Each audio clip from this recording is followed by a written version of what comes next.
श्रीराम समर्थ।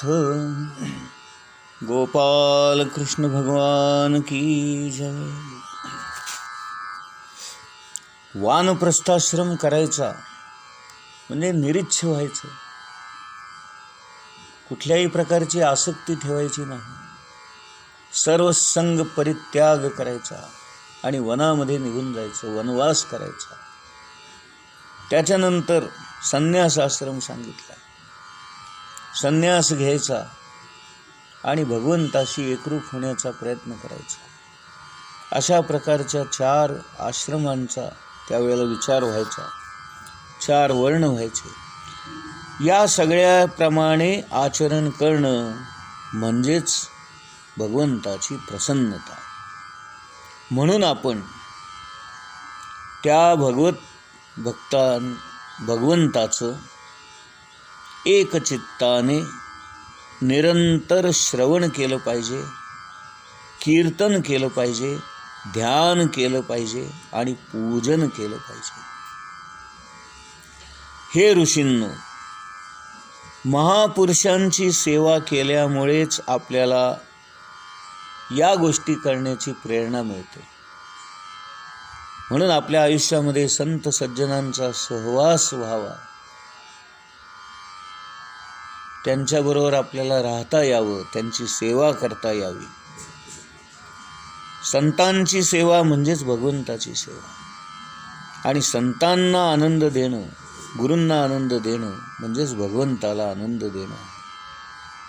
या सगळ्या गोष्टी केल्या म्हणजे आपल्याला त्या भगवत कथेमध्ये रुची उत्पन्न होते।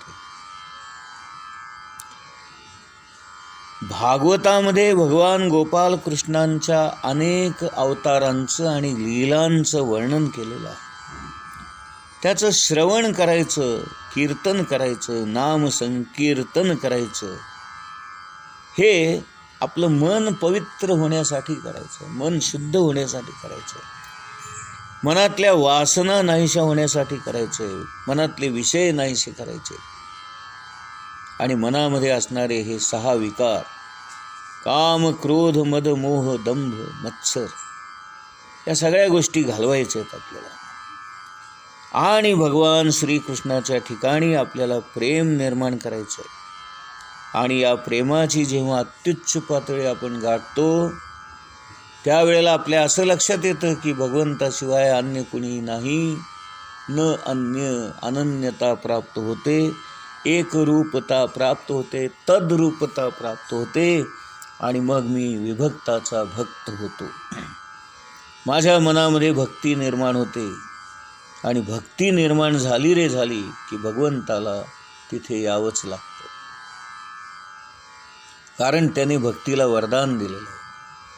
तू ज्याच्या हृदयामध्ये वास करशील त्याच्या हृदयामध्ये मी प्रवेश करीन।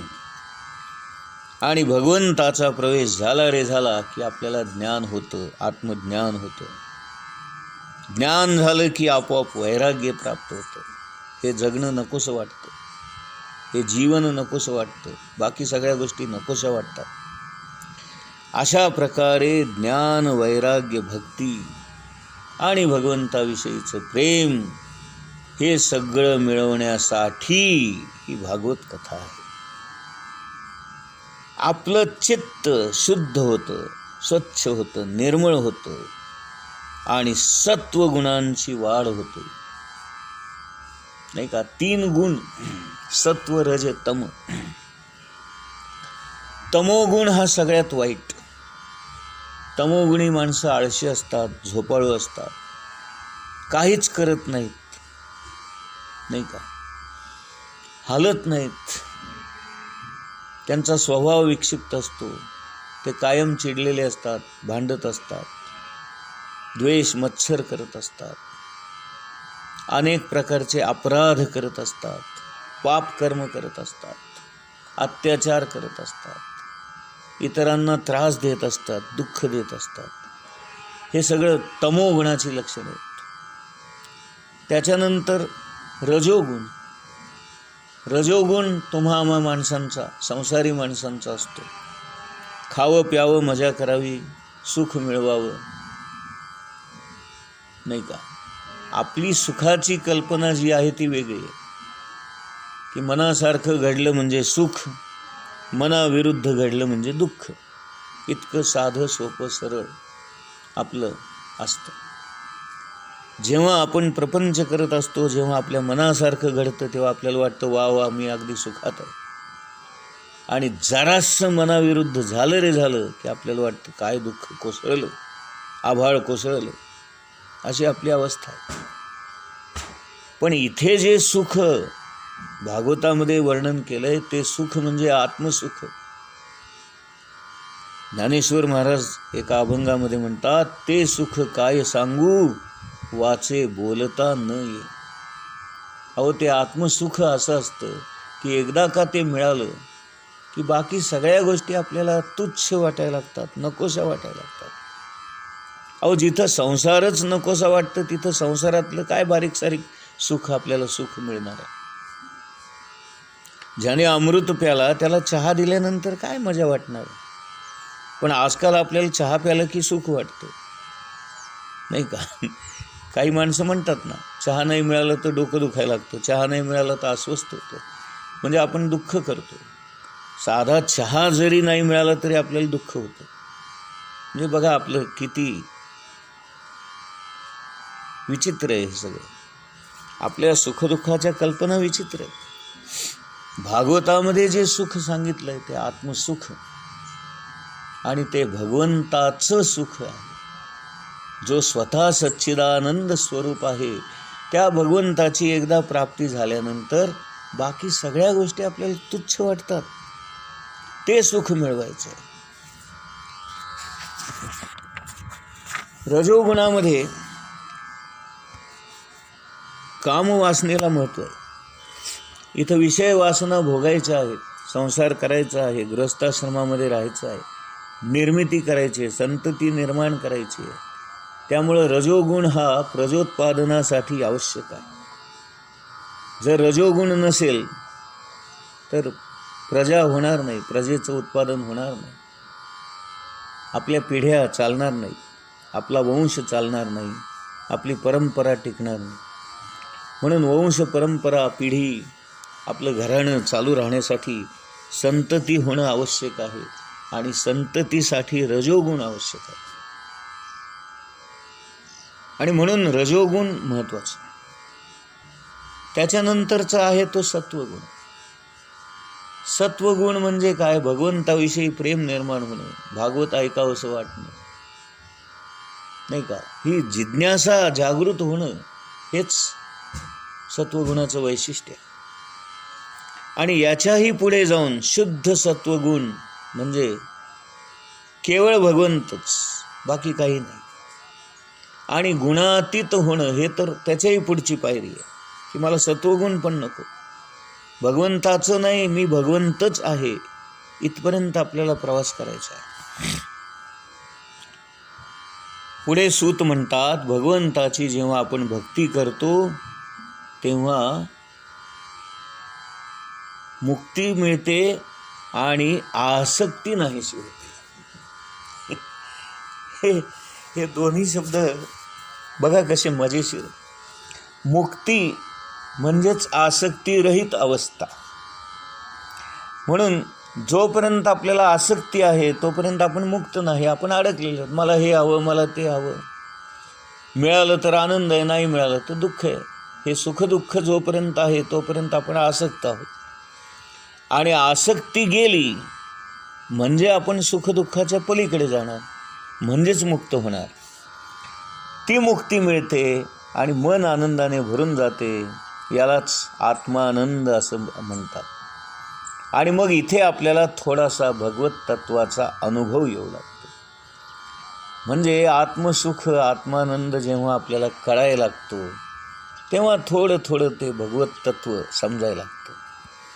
अज्ञानाच्या बेड्या तुटून पडतात, संशय नाहीसे होतात, कर्मबंधनातून मुक्ती होते, आत्मानंद प्राप्त होतो, आत्मसुख प्राप्त होतं, नाही का? आता इथे 3 गुण जे पाहिले आपण ते प्रकृतीचे 3 गुण, सत्व रज तम. आणि रजोगुण हा निर्मितीसाठी सत्वगुण हा या विश्वाचं पालनपोषण होण्यासाठी आणि तमोगुण हा प्रलय होण्यासाठी. म्हणून या 3 कामासाठी भगवंताने 3 विभूती निर्माण केल्या, नाही का. हे भगवंताचे अंशच आहेत, ब्रह्मा विष्णू महेश. त्याने ब्रह्मदेवाची निर्मिती केली का? कारण या जगाची विश्वाची निर्मिती व्हावी म्हणून. आणि ब्रह्मदेवाला रजोगुण देऊन टाकला. रजोगुण दिला आणि त्याला सांगितलं की तू या विश्वाची निर्मिती कर, नाही का. त्याच्यानंतर भगवान विष्णूला त्याने सत्वगुण दिला आणि त्याला सांगितलं या विश्वाचं पालन पोषण. योगक्षेमं वहाम्यहम, हे तू बघ, तुझं डिपार्टमेंट हे की जो जे वांछील तो ते लाहो प्राणी जात, हे जे ज्ञानेश्वर महाराज म्हणतात ते डिपार्टमेंट विष्णूला दिलं. ब्रह्मदेवाला निर्मिती करायचं काम दिलं, प्रोडक्शन डिपार्टमेंट, प्रोडक्शन निर्माण कर. आणि तमोगुण भगवान शंकरांना दिला आणि त्यांना सांगितलं की या जगाचं नाश करा, प्रलय करा, नाही का, संपूर्ण जग नाही करा. म्हणून तमोगुणी असणारा भगवान शंकर हा या साऱ्या विश्वाचा नाश करतो. आणि म्हणून अद्वितीय असणाऱ्या परमात्म्यानेच स्वतःचीच ही 3 रूपं त्या 3 गुणांच्या कार्यासाठी निर्माण केली आणि 3 नावं धारण केली, ब्रह्मा विष्णू महेश, नाही का. परंतु मनुष्यांचं जर परमकल्याण व्हायचं असेल तर त्या मूळ पुरुषापासून म्हणजेच परमात्म्यापासून, श्रीहरीपासूनच होणार. म्हणून ब्रह्मा विष्णू महेश याही अवस्थांच्या पलीकडे त्याच्याही पेक्षा वर असणारा या संपूर्ण जगाचा, नाही का, रक्षक, पालक आणि चालक, मालक असणारा श्रीहरी, त्या श्रीहरीला शरण जायचं, नाही का. आणि म्हणून सर्व वेदांनी हेच सांगितलंय, उपनिषदांनी हेच सांगितलंय. ते म्हणतात तुम्ही जे काही कराल ते त्या भगवान गोपाल कृष्णाच्या, श्रीकृष्णाच्या, श्रीहरीच्या प्राप्तीसाठी करा. आकाशात पतितं तोयम यथा गच्छति सागरम, ज्या प्रकारे आकाशातून पडणारं पाणी, त्याचे नाले होतात, ओहळ होतात, छोटे छोटे झरे वाहतात आणि मग त्याच्यातून नद्या निर्माण होतात आणि नद्या निर्माण झाल्यानंतर वाहत वाहत त्या समुद्राला जातात. म्हणजे कुठेही पडलेलं पाणी शेवटी समुद्राला जसं जाऊन मिळतं तसं सर्व देव नमस्कारम, कुठल्याही देवाला नमस्कार केला तरी केशवम प्रतिगच्छामी, केशवालाच जाऊन पोचतो. आणि तो केशव म्हणजेच भगवान गोपाल श्रीकृष्ण, आणि त्याच्या प्राप्तीसाठीच आपण धडपडायचं आहे. या संपूर्ण विश्वाचा चालक, पालक, मालक आणि नियंत्रक असणारा तो भगवान गोपाल कृष्ण श्रीहरी. सगळ्या वेदांनी हेच सांगितलंय, उपनिषदांनी हेच सांगितलंय. आणि यज्ञ याग का करायचे, यज्ञाचं फलित काय, यज्ञाचं आपल्याला फळ काय, तर गोपाल श्रीकृष्णांची प्राप्ती, त्याला आनंद होण्यासाठी, त्याला सुख मिळण्यासाठी हे सगळं करायचं आहे.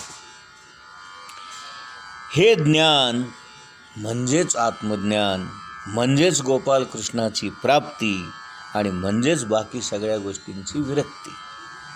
म्हणून जेव्हा भगवंताची प्राप्ती होते तेव्हा बाकी गोष्टींमध्ये विरक्ती निर्माण होते आणि ते नकोसं वाटतं. जसं आपण म्हणतो ना, एकाच म्यानामध्ये 2 तलवारी राहू शकत नाहीत. भगवंत आत ठेवला तर बाकी सगळं बाहेर, आणि बाकी सगळं आत ठेवलं तर भगवंत बाहेर. मग तुम्ही ठरवायचं आता कोणाला आत घ्यायचं आणि कोणाला बाहेर ठेवायचं. आणि म्हणून इथे सूत सांगतायत की आपला जगण्याचा उद्देश किंवा आपलं आयुष्याचं जे उद्दिष्ट आहे, आपलं ध्येय आहे, ते भगवान श्रीकृष्णाची म्हणजेच गोपालकृष्णाची म्हणजेच श्रीहरीची म्हणजेच परमेश्वराची म्हणजेच परमात्म्याची प्राप्ती आपल्याला करून घ्यायची आहे. भगवान श्रीकृष्ण कसे आहेत तर प्रकृतीच्या पलीकडे आहेत, मायेच्या पलीकडे आहेत, म्हणून त्यांना मायातीत म्हणतात, नाही का. ही माया जी आहे ती भगवंताचीच शक्ती स्वरूप असणारी, स्त्री स्वरूप असणारी, आणि म्हणून अर्धनारी नटेश्वर ही कल्पना इथे निर्माण होते. भगवंताचं जे ज्ञान स्वरूप आहे त्याला पुरुष म्हणतात, आणि भगवंताचं जे शक्ती स्वरूप आहे त्याला स्त्री म्हणतात, आणि म्हणून अर्धी नारी आणि अर्धा नर म्हणून, नाही का, अर्धनारी नटेश्वर असा हा भगवंत, असा हा गोपालकृष्ण, असा हा परमात्मा. त्याची शक्ती म्हणजेच माया आणि त्याचं ज्ञान म्हणजेच भगवंत. गोपाल कृष्ण भगवान की जय.